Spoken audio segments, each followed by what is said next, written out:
अस्सलाम वालेकुम दोस्तों, मैं हूं साजिद मोहम्मद ताहिर और आप देख रहे हैं चैनल वीज़ा बेस। आज के प्रोग्राम में आपके कमेंट्स और क्वेश्चन शामिल हैं। सबसे पहला कमेंट है नफीसा नौरीन। ये जो ब्रिटिश पासपोर्ट वीडियो है बहुत अच्छी है और डिटेल्ड है, बहुत शुक्रिया आपका। अकब गुल कहते हैं हांगकांग असाइलम के लिए कितना टाइम डिटेन करते हैं। अगर आप हांगकांग में वीज़े पे गए हैं और आप वीज़ा एक्सपायर होने के बाद, फ़र्ज़ करें आपका अगर 15 डेज़ का वीज़ा है, तो अगर आप 16वें दिन अपील हो जाते हैं, अप्लाई करते हैं, तो अमूमी तौर पर इसमें डिटेंशन नहीं होती है। अगर आप इलीगल वहाँ पे एंट्रांड हैं, कहीं से बॉर्डर जंप करके गए हैं, तो फिर उसके लिए डिटेंशन ऑब्वियसली होती है। और डिटेंशन उस वक्त तक आपकी होती है जब तक आपकी वेरिफिकेशन नहीं हो जाती। आपकी डिटेंशन एक दिन, एक रात, एक महीना और भी हो सकती है, एक वीक भी हो सकती है। इसके लिए कोई ख़ास टाइम फ्रेम नहीं है। जब तक आपकी वेरिफिकेशन कि आप किस मुल्क के बाशिंदे हैं वो नहीं हो जाती, आपको डिटेन रहना पड़ेगा। और एस घोत्रा, अब टेक, ये शायद इसमें कोई मैं प्रोनाउंस नहीं सही कर सका। बहरहाल आपने लिखा है कि 2016 में यूके गया था, वहाँ मेरा पासपोर्ट डैमेज हो गया था, जिसके बायस मुझे वीज़ा से 7 माह ज़्यादा रुकना पड़ा।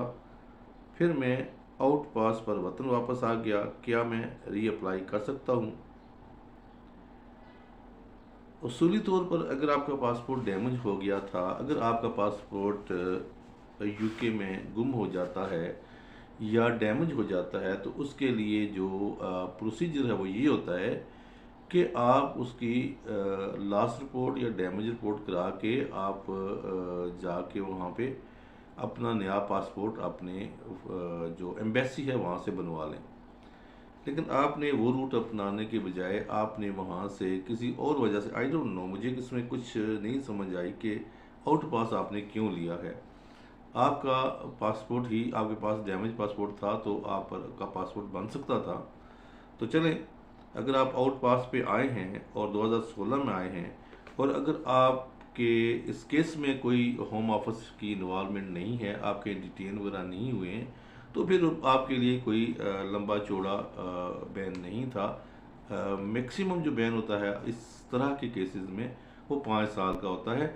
और आप 2016 में गए थे, तो इसलिए आपका वो बैन का टाइम जो है वो पास हो चुका है, लैप्स हो चुका है। तो इसलिए आप जो हैं वो दोबारा अप्लाई कर सकते हैं, और उसमें आपको वजाहत ये करना होगी कि आपने किस वजह से आप वहाँ पे लेट जो है ना वो आपने एग्ज़िट किया था। शाहिद खान कहते हैं सर, मैं पीओके से हूँ, मैं JKLF ग्रुप से हूँ जो आज़ादी पसंद और ख़ुद मुख्तार कश्मीर की हामी है, हामी जमात है। बावजूद सिक्योरिटी फोर्सेस ने मेरा जीना हराम किया हुआ है। 13 साल से सऊदी अरेबिया में हूँ, सिर्फ 3 बार वेकेशन पर गया था। अच्छा, ये भी आपका कमेंट टाइप ही है, आपने इसमें कोई सवाल नहीं किया है। गुरप्रीत बात कहते हैं जी कि असाइलम पर BRP आएगा। नहीं, असाइलम पे BRP नहीं आता है। जब आप असाइलम अप्लाई करते हैं तो ऑब्वियसली आपके बायोमेट्रिक्स होते हैं।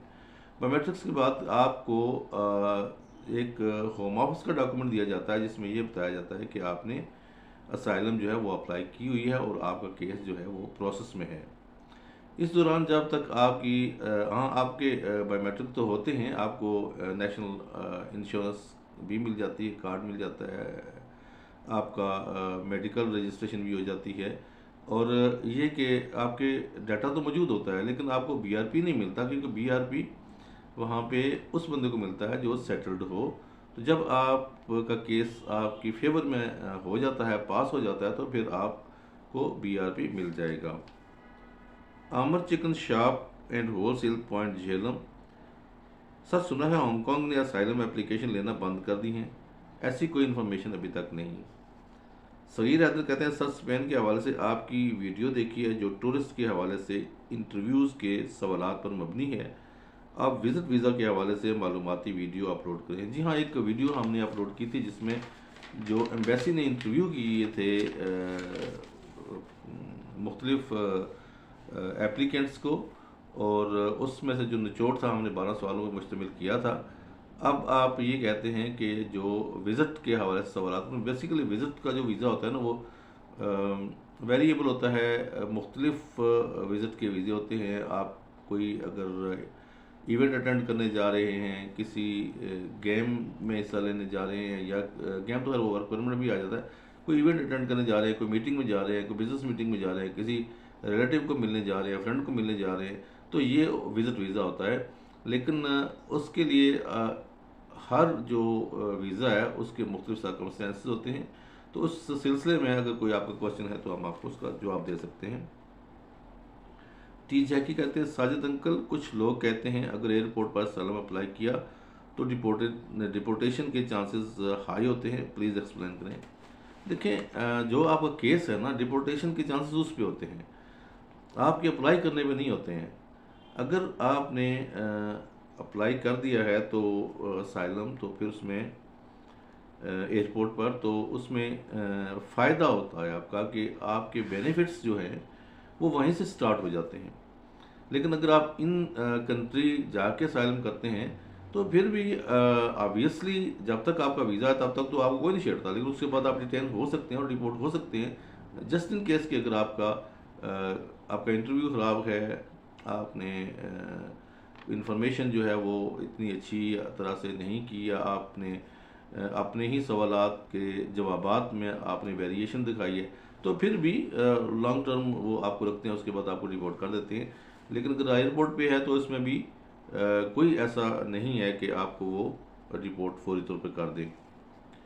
उत्तरेश कहते हैं, जनाब मैं और मेरा एक दोस्त जर्मनी से डिपोर्ट हुआ था, हमने फिर यूएस वीज़ा अप्लाई किया, उसने झूठ बोलकर डिपोर्ट का नहीं बताया। यूएस वीज़ा एप्लीकेशन में और मैंने सच बता दिया कि मैं जर्मनी से डिपोर्ट हुआ था। साल 2017 में यूएस ने इसका वीज़ा अप्रूव किया और मेरा रिजेक्ट कर दिया। What is your opinion on this case.